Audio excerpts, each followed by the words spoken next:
All right, everyone, we're back. MTL Sports Podcast, episode 38. Back-to-back episodes. Recording on Wednesday. You'll see this Thursday morning at some point, hopefully. But we got a jam-packed episode. We got week 3 NFL. We're gonna preview some games, give you some inside scoops. So a little bit of news came out as well. And then we're gonna preview college football week 4. Of course, we got Colorado versus Oregon. Probably the biggest game this weekend, but we got some other games we're going to preview and get to, give you some inside scoops, and some other topics as well. So just stay tuned and enjoy the ride.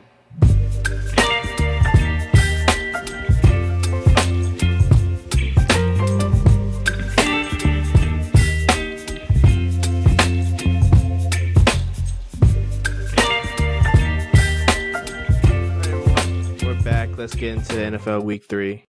We're going to preview a couple games each. We're just going to lump in Thursday Night Football into the Week 3 action. We're not going to do a separate section on that this week. But all right, Lawrence, I'll let you start off we're first. Just doing Thursday Night give me Football. your first just do game you want to preview for this what week. I think may or may not happen on it.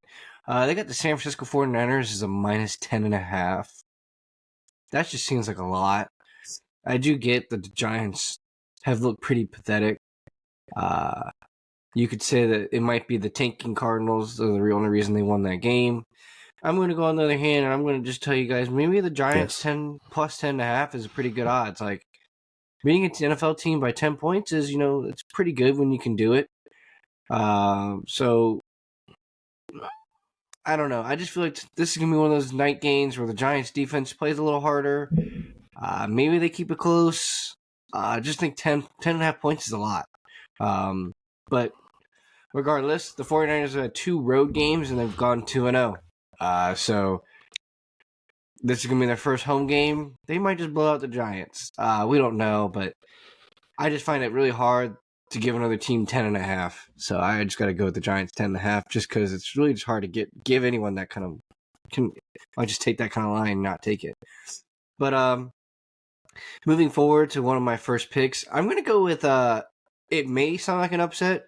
According to the bookies, it's an upset, but I don't really think it's that much of an upset. I'm going to go Titans to beat the Browns. I think the Titans are completely underrated. I think they just need a few more games to put it together. I still don't know how good the Saints defense is, but the Saints defense held the Titans without scoring, and the Panthers without scoring a touchdown, basically the whole game. Now, the Panthers did score a touchdown in the last 2 minutes. We're not really going to count that touchdown. The Saints didn't care about the game anymore, and it was over. So I think if they really wanted to stop them, they would have. I just don't think they cared enough. I think they were just trying to be merciful to Bryce Young. That team is pretty pathetic and sad. Sad to say I'm a fan, but, got to ride the wave while you got it. But the Titans, I just think the Titans it's a little bit of I'm not going to say an underdog story this year, but no one's giving them any chances. No one has any kind of faith in them. But they're pretty good. They're a pretty good team. I think DeAndre Hopkins was overutilized in the first game. They just tried to throw the ball way too often, way too much. They were just trying to get him in the game way too much. Second game, it was kind of like just slant routes, quick in routes, quick out routes. They were getting him the ball. Yes. And he got 4 catches for 40 yards, basically 10 yards a catch. It just seemed like it was that was the way you need to use him, because you got these speedster wide receivers that are faster than him. So you don't need to use him as a speedster guy, try to throw the ball, lob it up in the air over top of someone. Nah, he doesn't need to do that. He needs to go across the middle. He's got sure hands. He doesn't drop the ball. Back of the end zone, kind of catch a fade. Those are the things you need to be trying to get, D-Hop, in your system for. Not trying to do, quick routes where he just has to go over the top. Yeah, maybe do that every once in a while where he mosses a guy, but that's not what you're trying to use him for. You're trying to use a speedster guy for that. Derrick Henry came to life. Mm-hmm. He had a rough game against the Saints, but the Saints shut down the Panthers' run game, and the Panthers, that's pretty much all they can do. So I just think the Titans, they played a really good team week 1. They did the best they could with it. Ryan Tannehill had a really bad game. He came back to have a really good game. And these are the things that we got to look at. Like, it wasn't pretty, but it got the job done. Titans have a win. They're in the win column. That's momentum. Ryan Tannehill looks better. He just had a career bad game. It happens. It was week 1. You got a new wide receiver. You want to play with the weapon. You want to get it utilized. These all things factor in. At the end of the day, the defense came alive. Defense has, for 2 games straight, looked really good. I mean, the Chargers crumbled. They basically gave them the win. But at the end of the day, I still believe that the Titans are way better than what anyone's giving them credit for. And then the Browns. Now you got to look at the Browns. So this is going to be their first game without Nick Chubb. Without Nick Chubb at all. And pretty much, Jerome Ford looked good for 1 run. Outside of that, their run game didn't really get started again versus the Steelers. Now you could say the Steelers is really good on defense. Well, Chubb was working the run game really well.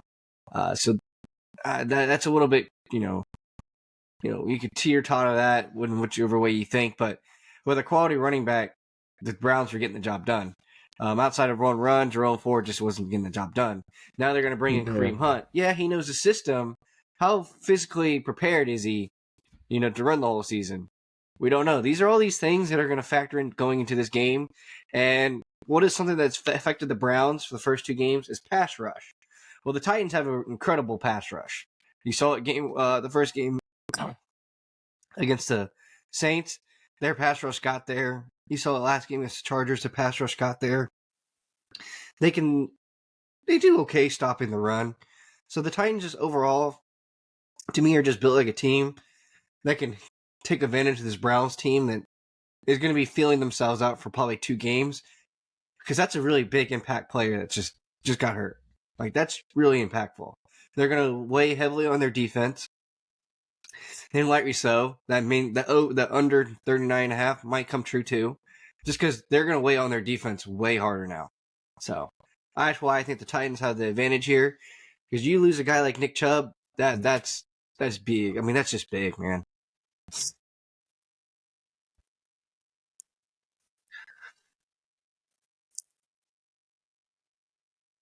I agree. That's a big loss, and it's just not. He's the best running back in the NFL.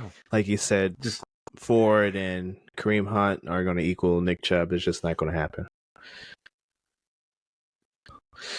Yeah, this is true. So for me, I will. I'm going to preview another 1:00 game. The battle of the 0-2s. We got the Chargers versus the Vikings. I think they're playing at US Bank Stadium in Minnesota. As you can see right here, Minnesota is actually only 46%, and they're at home. So that's a little crazy to me, because honestly, the Chargers, I feel like this will be a shootout, right? Because both defenses thus far have been pretty pathetic, and especially the Chargers with all the weapons they have on defense, they have been pretty pathetic, right? We already knew going into the season, we previewed it, hey, Vikings, they're going to be even worse on defense than they were last year. So we already knew that. But to see the Chargers through 2 games giving up so many points is just a little mind-blowing, at least to me. But in terms of betting-wise, I would say if we look to the good old FanDuel, the line is 1.5 for the Chargers, and then basically the money line is even right now. So it's basically a pick-me money line, basically a pick-me overall. But I would definitely take the over at 53 points. This is definitely going to be a shootout. This might be another game that goes into overtime, just like last week. The Chargers went to overtime with the Titans, and kind of blew it. But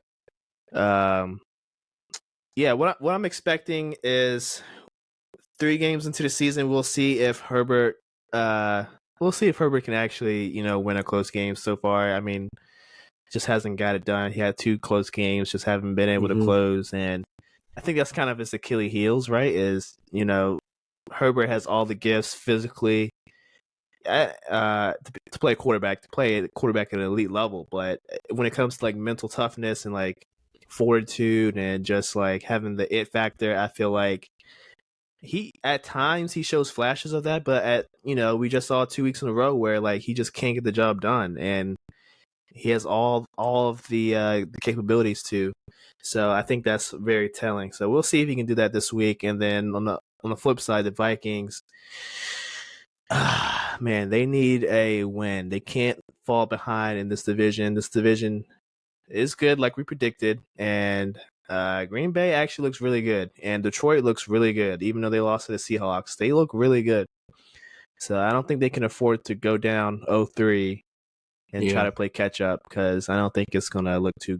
It's not gonna look too good, especially with the rest of the NFC how it's kind of shaping up, right? So this is must win for both teams, honestly, because the same thing with the Chargers. They can't go down 0-3 in the AFC. It's just not gonna be a good situation for them as well. So yeah, must win for both. But I think my official pick, I think we gotta go Vikings at home.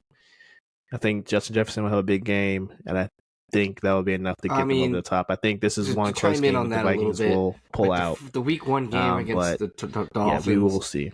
They asked Khalil Mack to guard Tyreek Hill. I mean, that's just idiotic as idiotic gets. I mean, obviously that wasn't going to be a winning. That wasn't going to win for you. That's just not the way you play.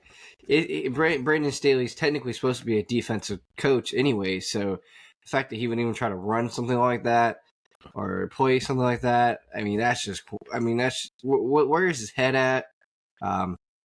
He's definitely the one coach that is on the hottest of all hot seats you can possibly be on. So that's it'll be interesting going into this season to see. I'm not going to say how long he stays around, but how long does he get before his leash is pulled, in my opinion? Because as I say that, like, he can't have, but probably until week 6. Yep. And if he's 1-5, I think they plug him. I think they pull him. There's just no way around it.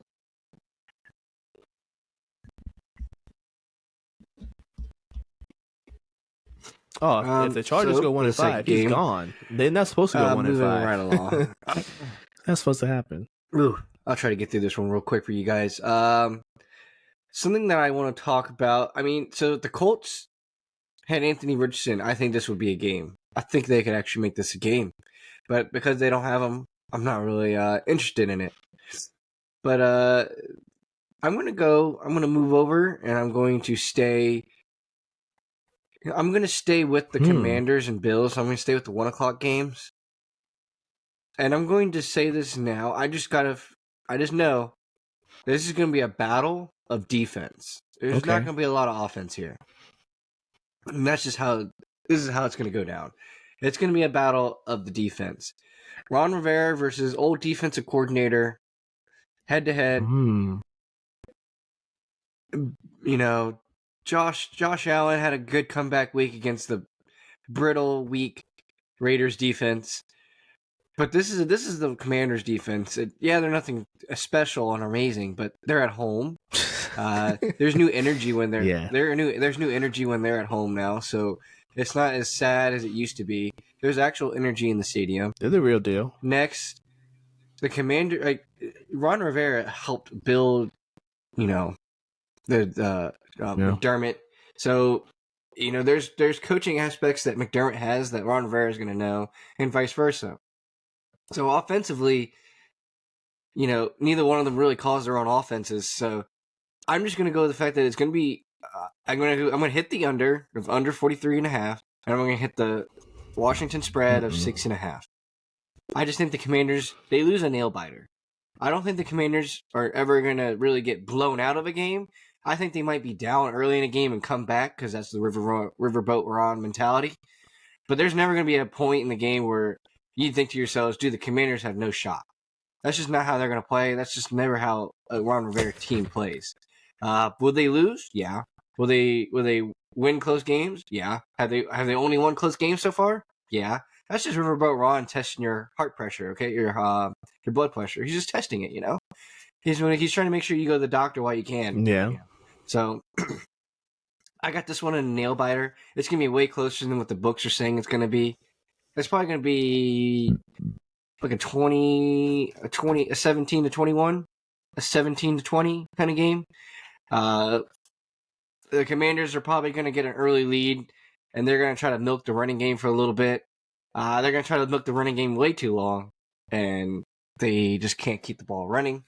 I don't think Sam Howell's a problem. I think he's okay. I don't think he's awesome, but I don't think he's a problem. Josh Allen, I mean, he played a really bad defense, but the week before that, he played a good defense, and he looked like there's question marks about when he got under pressure. The Commanders are going to give you pressure, so look for Josh Allen to kind of have like a mediocre game. Not a bad game, but not a good game. Strictly a mediocre game.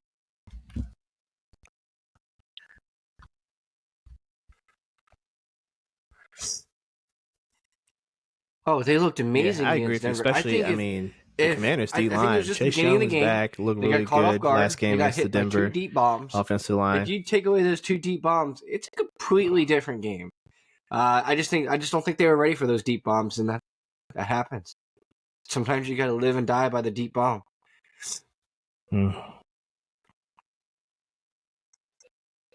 Yeah. Oh. Yeah. Old Russ definitely showed longer, prolonged, showing last game. So that's always good. But like you said, the Commanders are always going to be in the game. The defense is legit, right? They're the real deal. And at home, the energy is real. We were there, even a preseason game. It's a the different energy was team real. now. Like, it was just off. And we've been to a few games. Go to their games. We just knew immediately, hey, like this is different. It just seems like Ron Rivera has new energy. Yeah. And they get to ride the wave. Basically, every game you're the underdog. Every game you're going to be underdog, and that's kind of a nice feeling to always be the underdog because there's no pressure against you. There's no pressure on Washington this game. They don't have to win. They don't even have to, according to the books, keep it close. They don't have to be within a touchdown. But if they do, then that's a big win. So.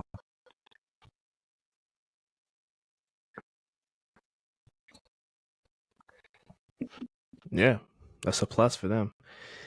I think for my second game that I will also stay with the 1 o'clocks. I think I'm going to preview. Let's see. Since we talked about Russ and we already talked about Miami, let's go with this. The 1 o'clock game, Denver versus Miami. Honestly, in my opinion, this is probably the game of the week. I think so. I don't think Philly and Tampa Bay, that might turn into something. And, with the Rams and Cincy, we don't know Joey's status as of Wednesday night. It's still up in the air, so we really can't say that's going to be the game of the week either. So I think this will be the game of the week. I think this has the potential to be another shootout. I think this will probably be a bigger shootout than the Vikings and Chargers. I think Sean Payton has made an immediate impact on the Broncos. They're already scoring way more points than they were last season. And Russ, every single game, his prolonged stretch of old Russ is just growing and growing. So I think this game will get at least one half of old Russ. I think that it's obvious that at least in terms of offense, that him and the connection with him and Sean Payton is coming together. But I think it's definitely going to take a few more games. So I think we'll get a half this time instead of the game against the Commanders. We get a quarter and a half. I think we'll get a full half of old Russ. And then on the flip side, the Dolphins are clicking on all cylinders. They're like a straight V8, almost like V10.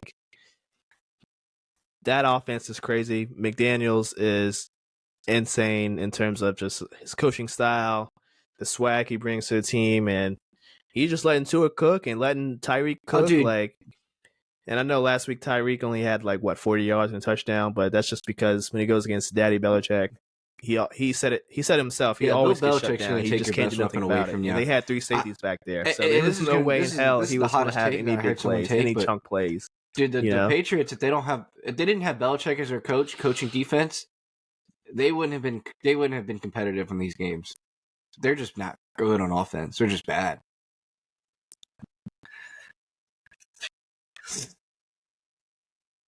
Nothing. Yeah, and they're getting by on offense, but I mean, they don't have a difference maker besides Stevenson, and the Dolphins kind of took him out the game, if you want to be honest. So, uh, I I'm going with the books here. I think Miami will win, but I think Denver will have enough firepower on offense because I don't think Miami's defense Oh, has Mac shown up Jones had a chance quite of a yet. They game-winning did let drive, and Mac Jones get I within wouldn't a say it was his fault touchdown that of they didn't get within a it. But touchdown. So it's just unfortunate. uh, It was just unfortunate. That's the best way to put it. yeah, yeah. So you see the over unders at 48. I'm taking the over on this one. I'd probably take Miami 6.5 as well. I actually scratch that. I'd probably the games thus far. I don't think you can say Miami's defense will hold Denver uh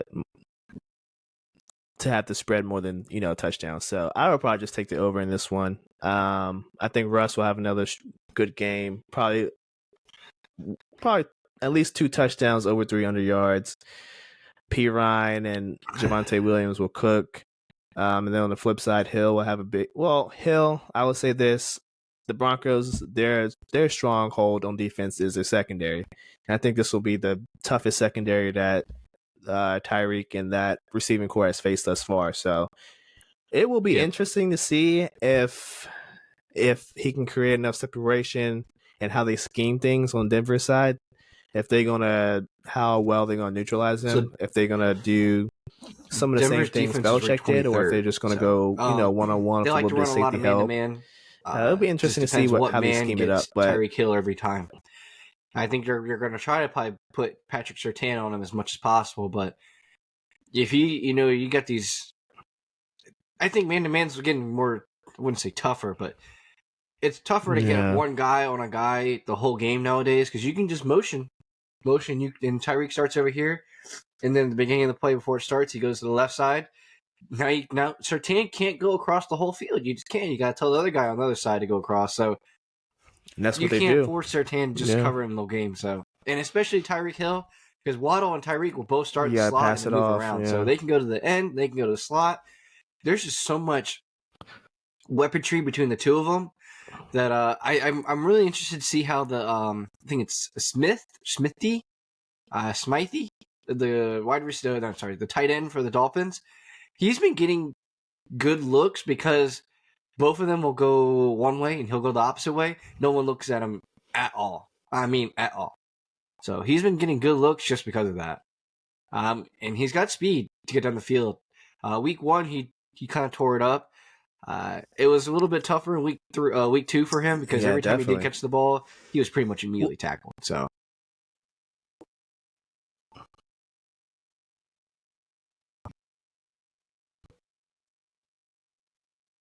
Yeah, we'll see. I know, probably surprisingly, Denver hasn't been good against the running game, so I think that's why the defense is ranked so poorly.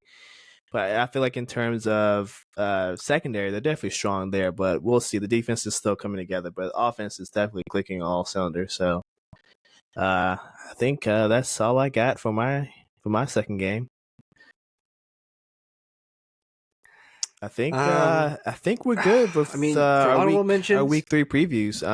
Unless you want to throw in an honorable mention. I'll give some of my thoughts on all the games. So currently, Panthers may or may not have Bryce Young playing against the Seahawks. So the spread's at 6 for the Seahawks. If Andy Dalton's the starter, I'm not trying to sound hateful towards Bryce Young, but I just think they look way more competitive. I just think Andy Dalton will make them look more competitive. So it might be way more of a competitive game. So look for the Panthers to look a little bit more competitive. I just think the Panthers need a wide receiver that actually can get open. But I don't think it would have been a bad thing to put Bryce on the bench for a year. I mean, you don't have to make them start or make a rookie start. Jets versus Patriots. Now this one just has under snooze fest written all over it. The over-under's at 37. Jets offense can't score. Patriots are pretty lackadaisical, pretty awful, pretty mid, whatever you want to call it, at offense. So I just look at that one being like a 13-10 game. Like, that's not going to be a high-scoring game in the slightest. I don't think. That's just my opinion. But remember, when things are too good to be true, you got to go with the opposite. Falcons, Lions. This is a Lions. This is for sure, in my opinion, Lions bounce back. I mean, if you watch that Seattle Lions game, Lions got swindled. There was a holding. It was blatant hold on that. What was it? The touchdown play for the Seahawks. If they would have called that hold, they'd have moved 10 yards back. They probably wouldn't have got the first down. They would have kicked the field goal, and who knows what that game happens. But no, the Lions got screwed over. Still, that's going to be the Achilles heels of the Lions is their pass defense. Doesn't matter against the Falcons. They can't pass the ball. So look for the Lions to bounce back pretty strong, in my opinion. Falcons just only have a run game. Saints, Packers. I think this is the game because the Packers are the favorite. This is the game where the Saints get respect. And they're just going to come in there.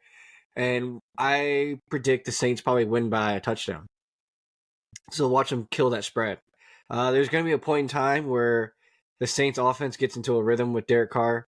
And they put some points up on the board. But that defense is so stingy against a young quarterback. I mean, you saw what they did to Ryan Tannehill, who's a veteran. You saw what they did to a young quarterback in Bryce Young. This is technically, he has the same amount of starts as Bryce Young in the NFL, so look for it to be challenging for him. Moving on to the Texans, Jaguars.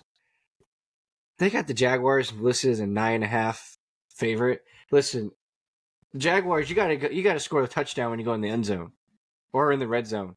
The Jaguars went 0 for 7 in the red zone.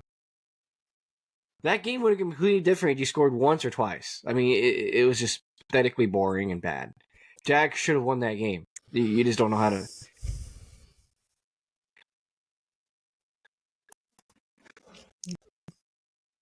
Yeah, but they had two. I mean, Trevor Lawrence threw two balls, and dude, he just threw it out of the end zone. If his receiver gets the other foot down, they score at least. They score those touchdowns. You gave your running or your wide receiver a chance in some of those. Also, I just don't understood. I never understood when they got into the red zone close to the end zone. They just abandoned the running game. I didn't understand that at all. I get it wasn't working amazingly, but dude, play actions you can't just start in shotgun and just hope for the best. You're just letting the Chiefs know, okay, pass rush to hell, and we're just gonna play complete zone and lock everything down except for the back of the end zone. That's all you did, and you just basically caved in your whole entire game plan. And then finally, to wrap it up, just some of the more, because I'm not going to really talk about the Ravens. Ravens are going to beat the Colts probably without Anthony Richardson. Chiefs are going to, don't even get me started with the Chiefs and the Bears. They got this line at minus 12.5. I mean, good luck. They got the Cardinals, Cowboys, minus 12. I think this is going to be closer than everyone thinks, because I don't think anyone's going to give the Cardinals any respect, but in my opinion, I think it's hard to game plan for the Cardinals because you don't know what Josh Dobbs is. I don't know if they keep it close enough to keep it 12 points, but it'll be an interesting game for probably about 2 quarters. Steelers, Raiders. They got the Raiders as the favorite. I actually wouldn't be opposed to that. I think the Raiders can easily win this game. The Steelers are solely reliant on their defense. And that's just, you can't win every game like that. Eagles, Buccaneers. It might sound crazy, but I think the Buccaneers can upset here. The Eagles haven't looked incredible the first 2 games. They've looked very beatable. And I just think it might be just cocky arrogance. It might be their one of their Achilles heel right now for them, but they just seem a little bit too cocky, too arrogant. They think they're the toppest, in the world right now. Because I don't know why, but that's just kind of what I get from them. But, I mean, the Buccaneers aren't a slouch. Their defense is good, and Baker doesn't turn the ball over. So, Eagles, you have to actually play a whole 4 quarters. You got in 2 easy games, because you got to play Kirk Cousins in primetime. If you played Kirk Cousins at 1 o'clock, that would have been a completely different game, my guys. So, look for the Buccaneers to maybe make an upset. This is basically going to be like a wake-up call to the Eagles last year when the Commanders upset them. I just got a feeling this could be an upset. And then Rams, Bengals. I don't really want to put my foot in the mouth on that game because I don't know who's playing. If Burrow plays and is calf is good. I'm going to go with Bengals to finally get a win. If Burrow doesn't play, or if Burrow plays with a hurt calf, the Rams defense is really bad in the secondary. But the Rams offense is good enough to score, 20 points? And that might be all it takes. So.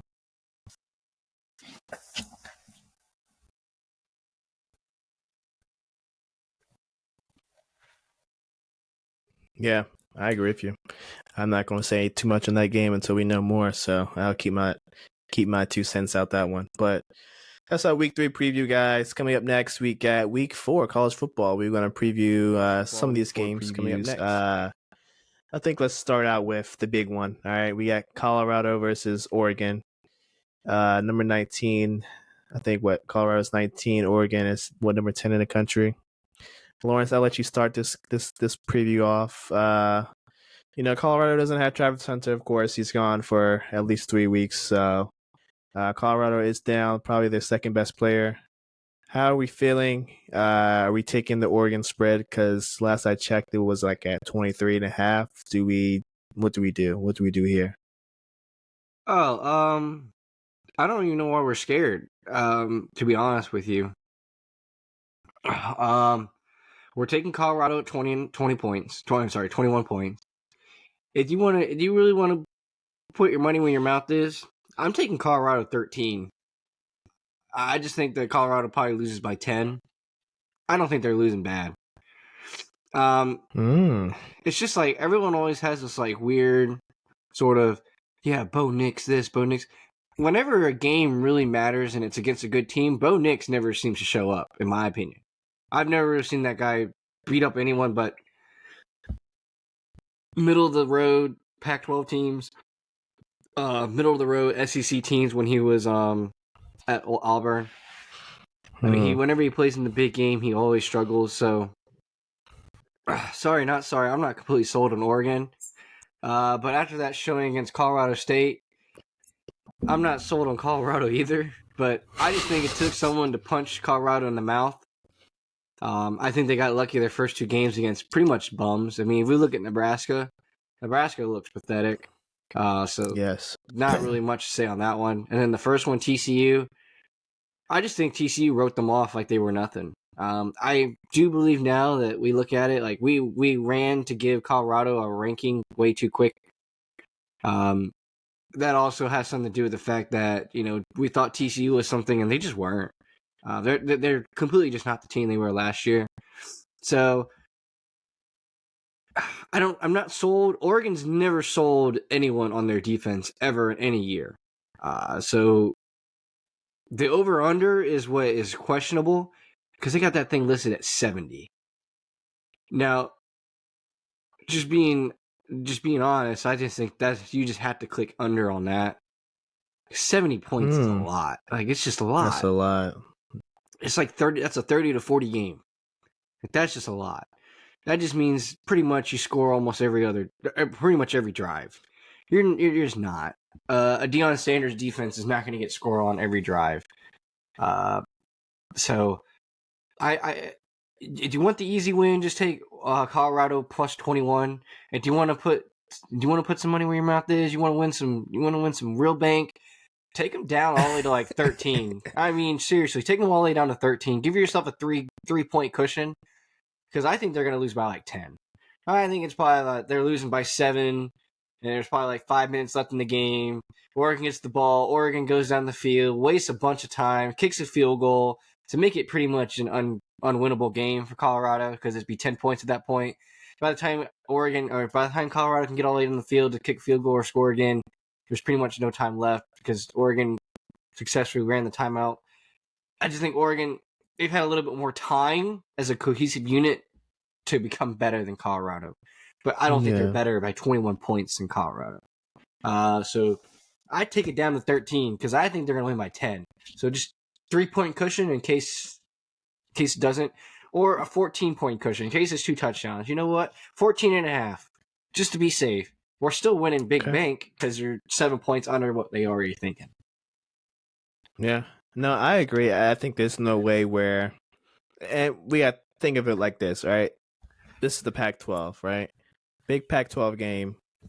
Pac-12 none of the teams are known for defense, Mhm. especially Oregon. You just said it. Oregon damn sure isn't known for defense. Oh. Colorado, they got the skill positions, but in the trenches, it's hard to find some talent there.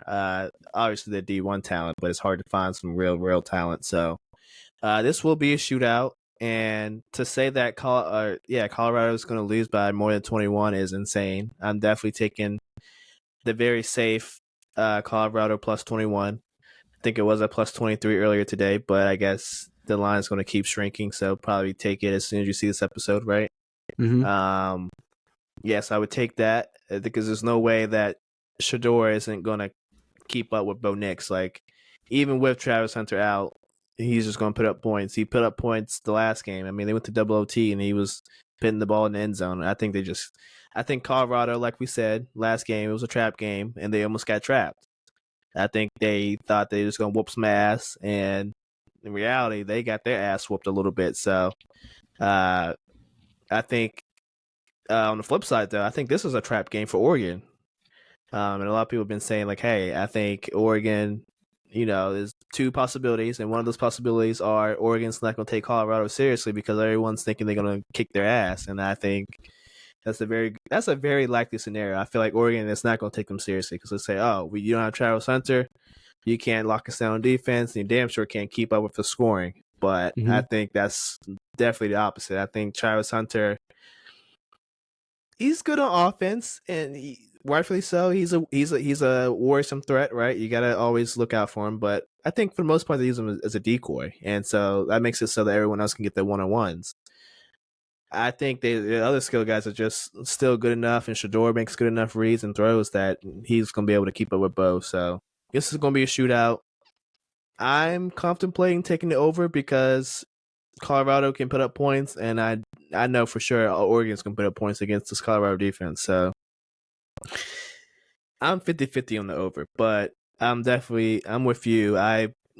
Safe bets take the Colorado spread as it is right now, but then lower that bad boy to at least 14.5 points to get some plus money in there, and then you will be rewarded because I feel like that's also a safe but sneaky bet right there.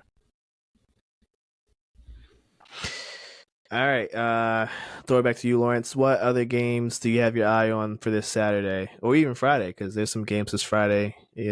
Purdue, Wisconsin, NC State, Virginia. Some other games on Friday. So, do you have another game for this weekend? Ole Miss is going to beat Alabama.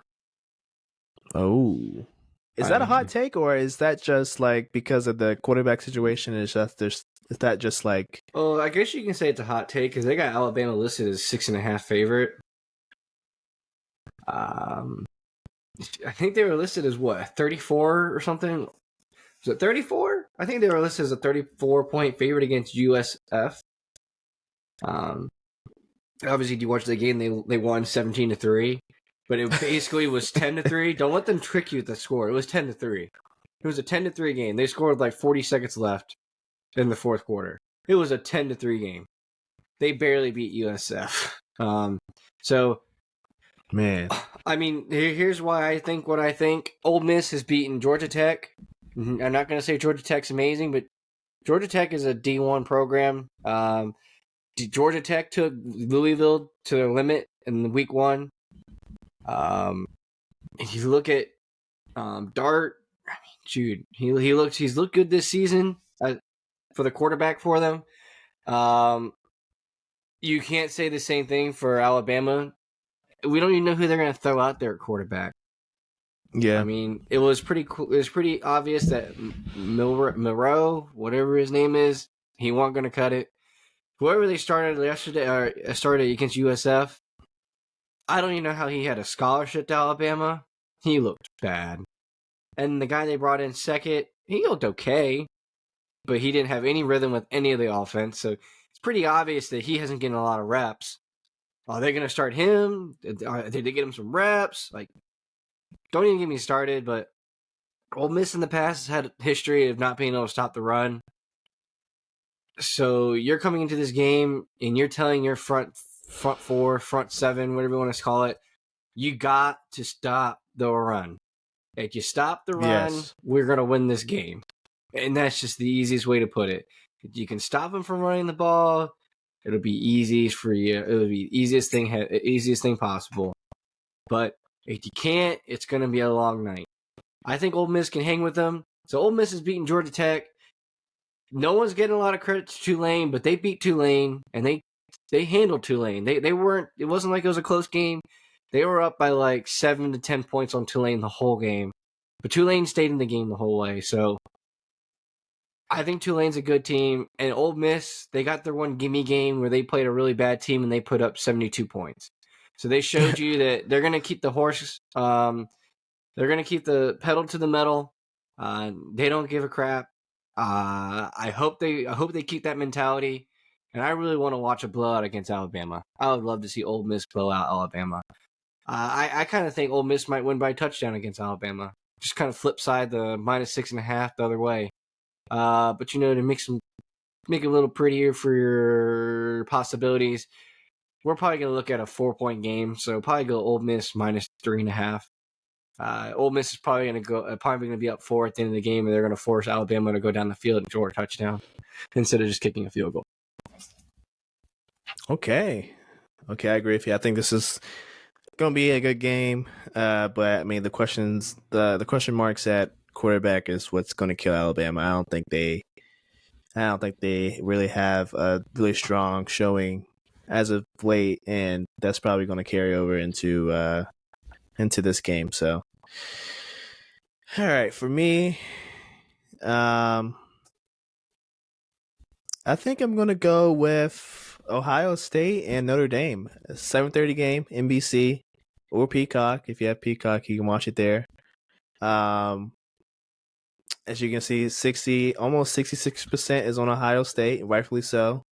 They got Marvin Harrison Jr., who's probably, other than Shedeur and Caleb Williams, I mean, this guy is going probably third. Like, this guy's sensational.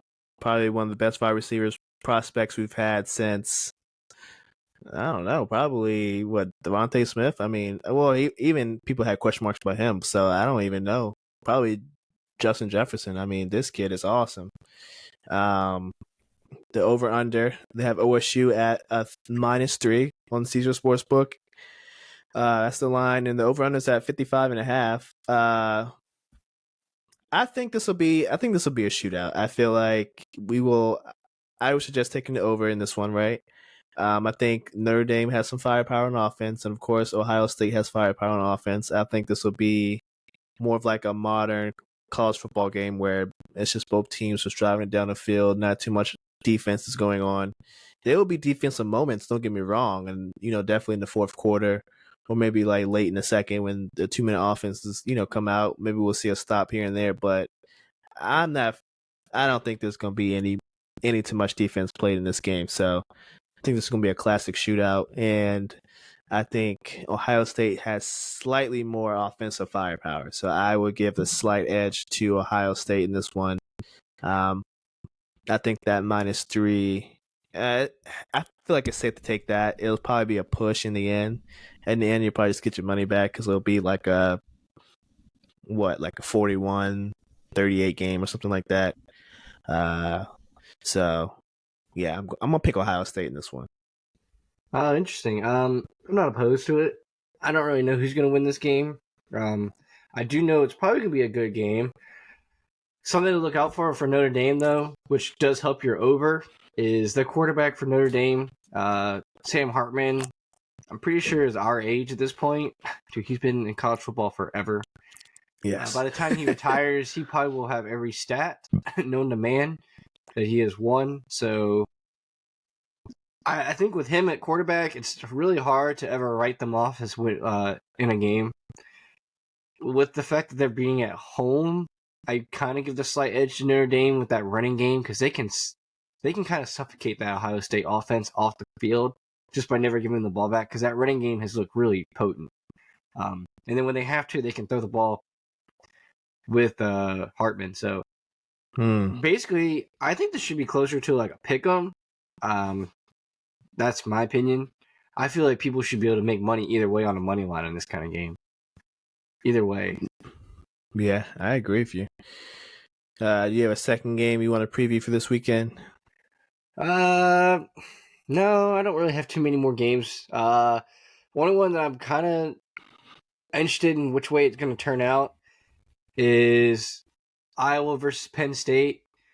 So they got Iowa. They got Penn State as a 15-point favorite. I don't see that happening.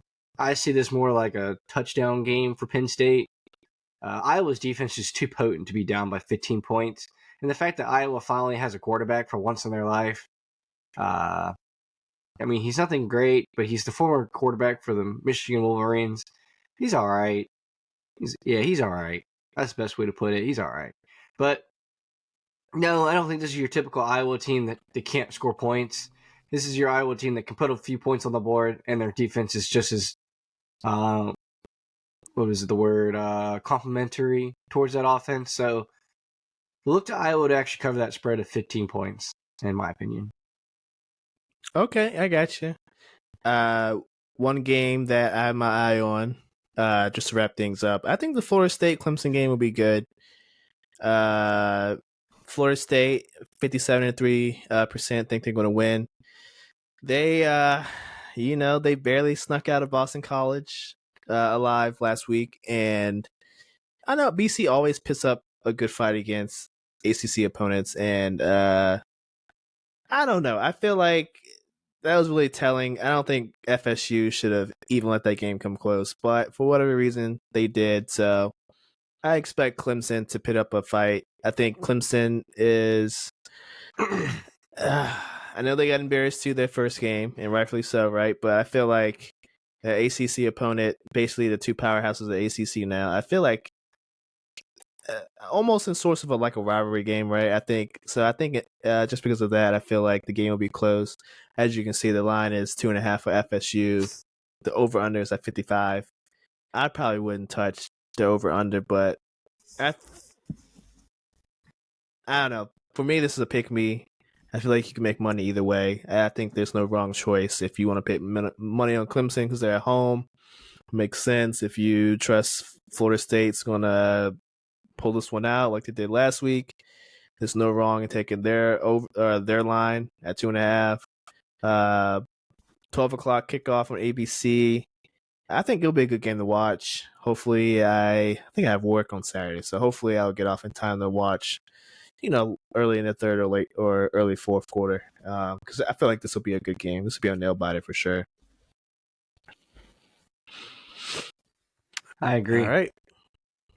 With that, I think we're done previewing college football for this weekend. Like I said, there's some good games, a couple of top 25 matchups as well. So I think they're all worth watching. I think, I don't have too many others. I mean, there's 22 UCLA and Utah. That should be good in terms of top 25 matchups. We really didn't say too much about that, but I think that'll be a good game to watch. And then you have Oregon State and Washington State, another good game. Oregon State's going to put up points.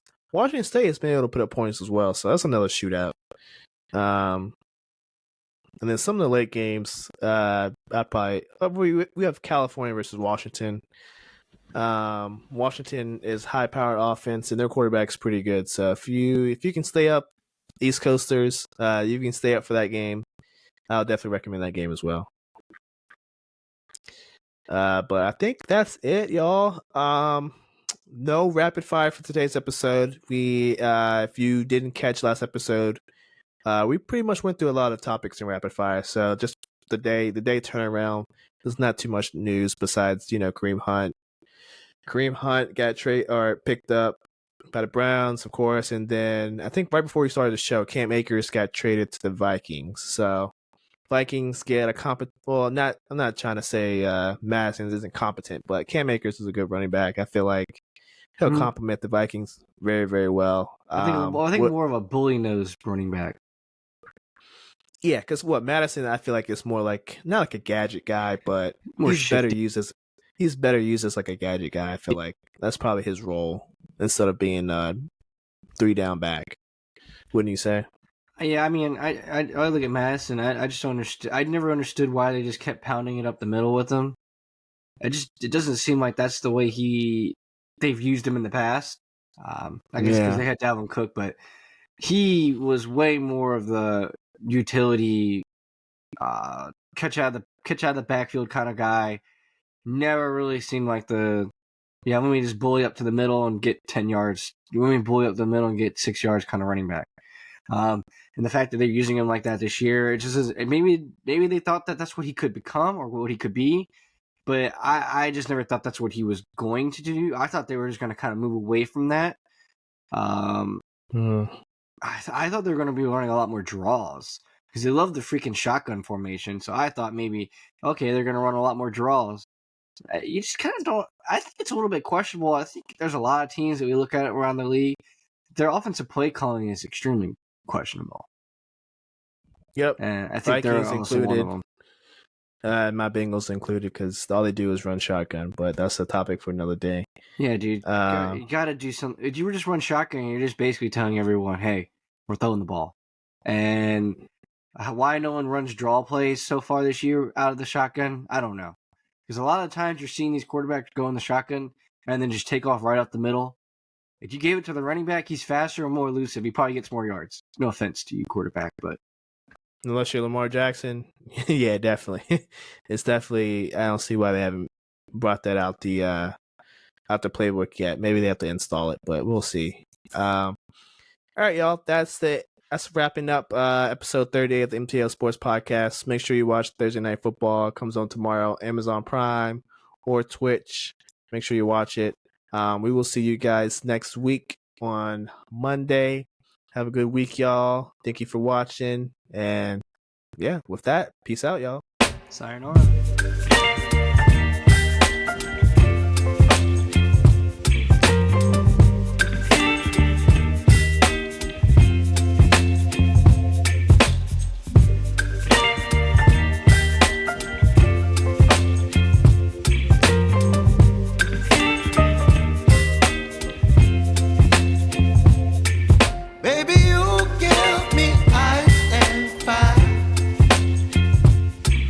Me window